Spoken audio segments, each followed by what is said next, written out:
आग बुझाते समय एक दमकल कर्मी के साथ दुर्भाग्यपूर्ण हादसा हो गया। उसने अपनी बाहों में एक छोटी बच्ची को पकड़ रखा था और ऊंची इमारत से कूद गया। उसे लगा कि सुरक्षा रस्सी उन्हें बचा लेगी, लेकिन अचानक लगी आग ने रस्सी जला दी। जब वे जमीन की ओर गिरने लगे तो वह सिर्फ अपनी छाती से उस बच्ची को ढक सका। आखिर में छोटी बच्ची सुरक्षित रही, लेकिन वह दमकल कर्मी मर गया। आश्चर्यजनक रूप से किसी की जान बचाने के बावजूद उसकी आत्मा को न्याय के लिए नरक के 7 स्तरों में भेजा गया। पता चला कि उसने जीवन में कुछ झूठ बोले थे, इसीलिए उसे सजा के तौर पर उसकी जीभ खींच लेने का आदेश दिया गया। उसी समय नरक का एक दूत उसकी रक्षा के लिए सामने आया। उसने कहा कि उसके झूठ वास्तव में दयालुता से भरे झूठ थे। उसने केवल 2 लोगों से झूठ बोला था। एक थी उसकी वृद्ध माँ।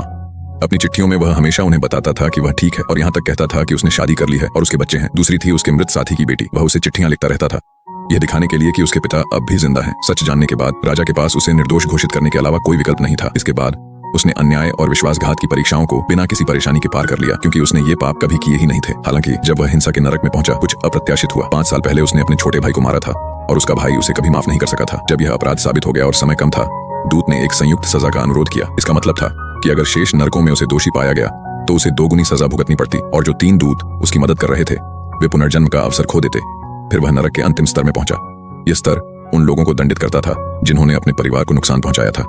जांच में पता चला कि 5 साल पहले उसने अपनी ही मां को मारने की कोशिश की थी। उसकी मां लंबे समय से बीमार थी और परिवार गरीब था।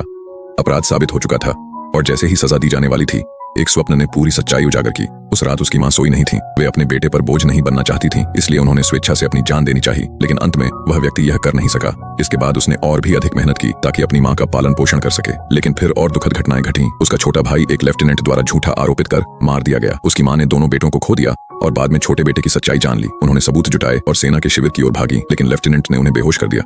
यह सब देखकर छोटा भाई और सहन नहीं कर सका। वह एक प्रतिशोधी आत्मा बन गया।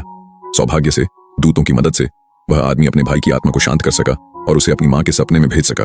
वहां दोनों ने दिल से बातें की। न तो मां और न ही भाई ने कभी वास्तव में उसे दोषी ठहराया था, क्योंकि उसे क्षमा कर दिया गया था। राजा ने अंत में उसका निर्णय फाड़ दिया